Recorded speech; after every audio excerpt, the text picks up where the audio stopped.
So Matthew chapter 8, let us go to verse 5. So here's another man coming to Jesus also with a request. So let's see how this plays out. So when Jesus had entered Capernaum, a centurion came to him, asking for help. Lord, he said, my servant lies at home, paralyzed and in terrible suffering. Jesus said to him, I will go and heal him. The centurion replied, Lord, I do not deserve to have you come under my roof, but just say the word and my servant will be healed. For I myself am a man under authority with soldiers under me. I tell this one go and he goes, and I tell that one come and he comes. I say to the servant do this and he does it. And when Jesus heard this, he was astonished and said to those following him, I tell you the truth, I have not found anyone in Israel with such great faith. I say to you that many will come from the east and the west and will take their places at the feast with Abraham, Isaac, and Jacob in the kingdom of heaven. But the subjects of the kingdom will be thrown outside into the darkness, where there will be weeping and gnashing of teeth.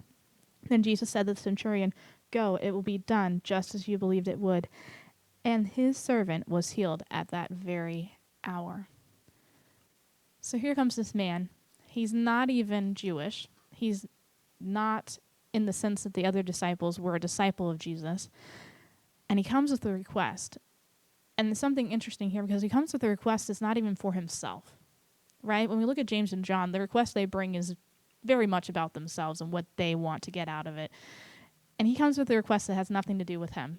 I mean, yeah, it's a servant, and I'm sure this guy's helping out his household, but he's coming because, one of his servants is suffering. And he comes to him, he makes a request, and Jesus says, oh, yeah, I'll come and I'll do that, right? Because Jesus has been healing, doing all these different miracles. But the centurion stops him and says, I don't even deserve to have you in my household. I mean, think about that. He asked Jesus to come heal his servant, but then says, don't come.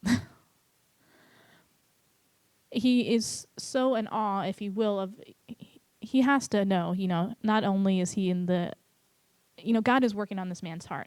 Because when the next words that he says out of this, not only is like, well, how's he going to heal your servant if he can't go to him? Because up until this point, Jesus has to be present, if you will, in order to do these healings, or people are being brought to him for that. But the centurion says, no.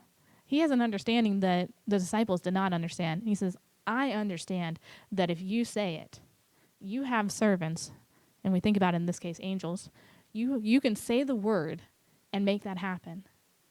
And what faith it must have took, and what humbleness it must have took for him to say, I don't even deserve to have you come to my house, but I know just by your word, you can make this happen.